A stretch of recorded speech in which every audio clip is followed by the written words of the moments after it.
Szeretettel köszöntelek a csatornámon. Az utóbbi időben egyre több édes süteményhez használom fel a főzőtököt. Egyrészt azért, mert ezt terem a kertben, másrészt pedig azért, mert kiválóan helyettesíti az almát bármiben. Most egy kalácsban kapott helyet, és azt kell mondanom, hogy tökéletesen helytált benne.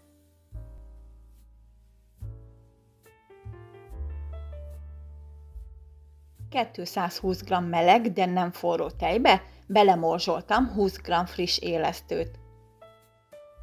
Hozzáadtam a kimért 60 g cukorból egy keveset, és pár percre félretettem, hogy az élesztő felfusson benne.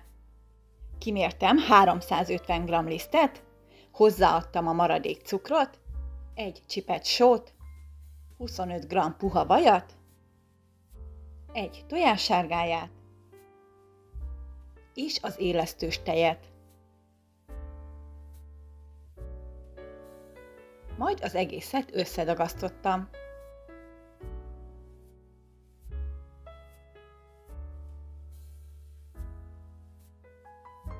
Egy kicsit lágy a tészta, de nem tettem hozzá több lisztet.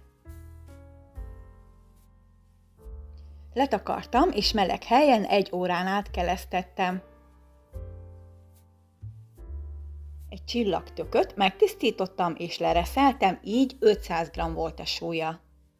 Hozzáadtam 80 g cukrot, és ízlés szerint, de viszonylag sok fahéjat. Összekevertem, és hagytam állni egy ideig, hogy megnézzem, mennyi levet ereszt. Utána hozzáadtam 2 evőkanál búzadarát, hogy beszívja a nedvességet. Ha nagyon lédúsnak találod, akkor csavard ki előtte a tököt.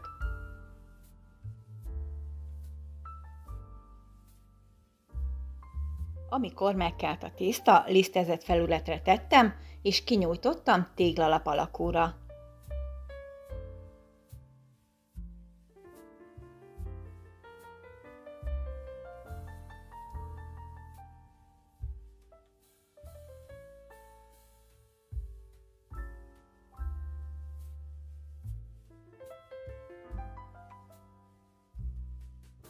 Egyenletesen rákentem a tökös tölteléket.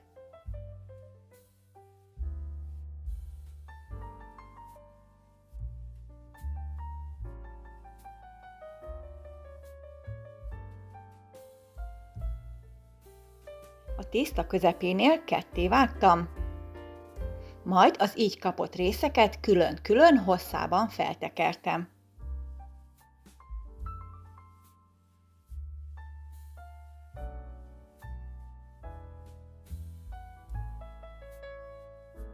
Az így kapott 2 tekercset lazán összecsavartam.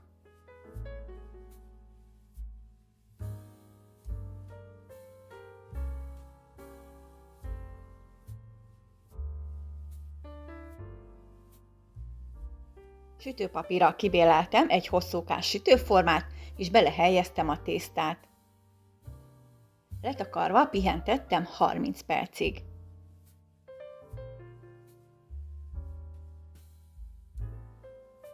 A tetejét lekentem felvert tojással, és mehetett be az előmelegített sütőbe.